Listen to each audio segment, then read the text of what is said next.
Hey, Twin Cities homeowners, this is Dan Winters with the Winters Real Estate Group at Keller Williams here with your 4 super simple monthly home maintenance tips for the month of April. The first thing we're going to suggest is now that we're getting into springtime and the great thaw is here and the snow is mostly gone and the rain is coming, is to make sure you're monitoring your basement for water intrusion. This is pretty typical in our area, and if this is your first spring of home ownership, do not panic.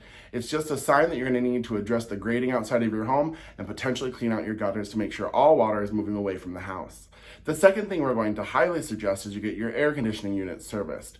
Now, this not only is going to extend the lifespan of your unit, but it's also going to help with it to run efficiently throughout the spring and the summer. While they're doing the tune-up, ask if they can do a quick clean of it as well for you. The third thing we're going to do is suggest that you have a pest control company come out and take care of the exterior of your home.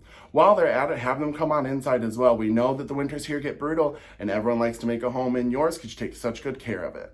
While they're there, have them poke their head up in the attic to make sure that squirrels haven't made their home there. And this is also going to give you an opportunity to make sure there's no water moisture issues in your attic as well.